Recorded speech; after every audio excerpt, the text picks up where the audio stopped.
여러분 안녕하십니까? 박봉아TV 박봉아 인사드립니다. 오늘 이 시간에는 습관과 환경에 대해서 알아보도록 하겠습니다.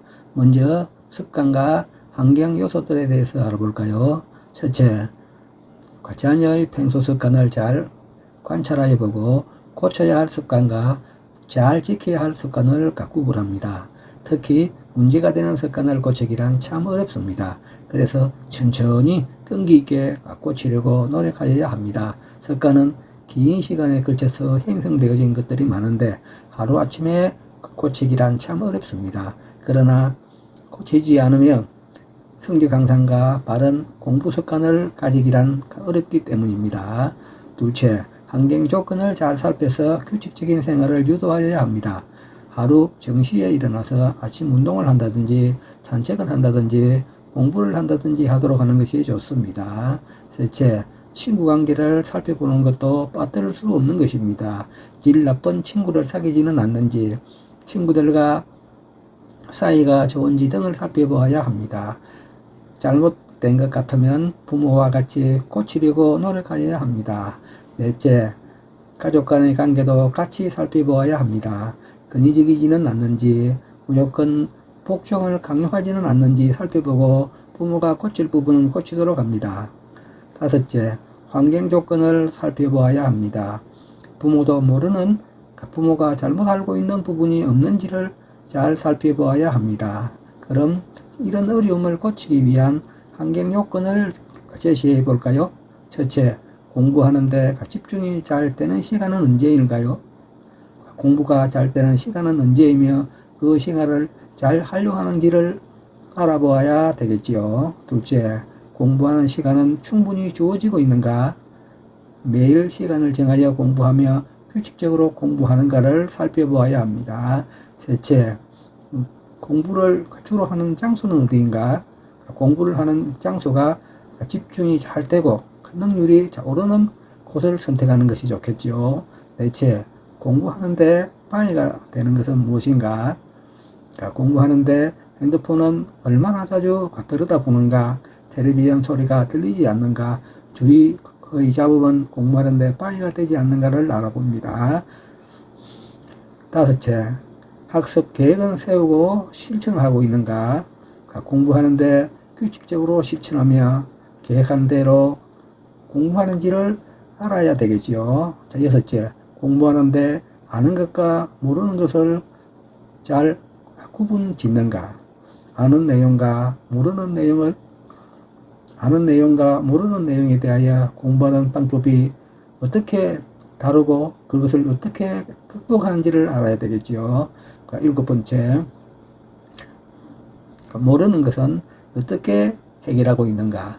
해결이 안 되는 문제는 어떻게 해결하며 이해하고 넘어가고 있는지를 알고 또 피드백은 잘하고 있는지를 알아야 되겠습니다. 여덟 번째, 특별히 좋아하는 과목은 무엇인가? 좋아하는 과목 위주로 공부하지는 않으며 싫어하는 과목의 공부는 등한시하지는 않는지를 잘 살펴보아야 합니다. 아홉 번째, 지금 공부하는 과목에 대한 선수학습은 잘 되어 있는가를 알아봐야죠. 학교에서 공부하는 차시의 공부에 대하여 선수학습은 되어 있는가를 알고 잘 이해하지 못하는 부분이 있는가와 학교에서 공부하는데 방해가 된 점이 있는지를 잘 알아보아야 되겠습니다. 이런 환경 조건에 대해서 다른 조건을 제시하면, 첫째, 수면은 충분히 이루어지는가? 공부하는 것도 좋지만 충분히 잠을 자는 것도 중요합니다. 체력이 뒷받침되어야 꾸준하게 공부할 수 있으니 체력을 유지하는 것도 중요하다는 것입니다. 둘째, 다음날 공부할 과목에 대한 선수학습은 이루어져 있는가? 잘 모르는 것은 공부 시간에 집중하여 들음으로써 이해하고 알고 넘어갈 수 있기에 많이는 못하더라도 다음날 공부할 내용은 미리 공부하여 부족한 부분을 알고 수업에 임하는 것도 중요합니다. 셋째, 공부와 자투리 시간은 낭비하지 않는가?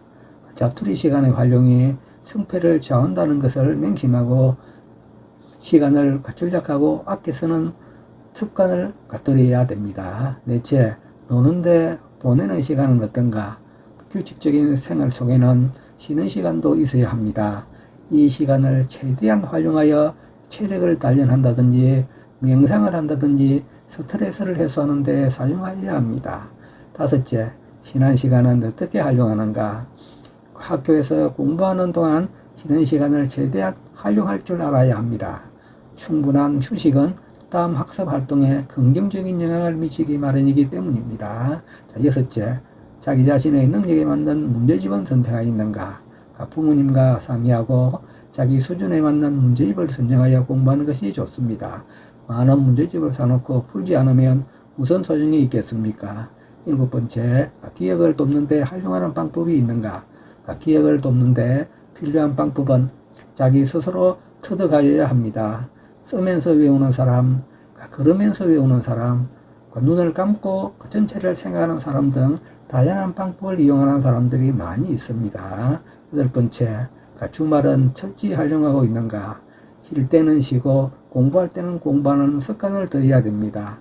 그런데 노는 데 정신이 팔려 공부하기 싫어하지는 않는지, 너무 많은 시간을 할애해서 놀지는 않는지, 또는 공부하기가 싫어하는지 등을 알아야 되겠습니다.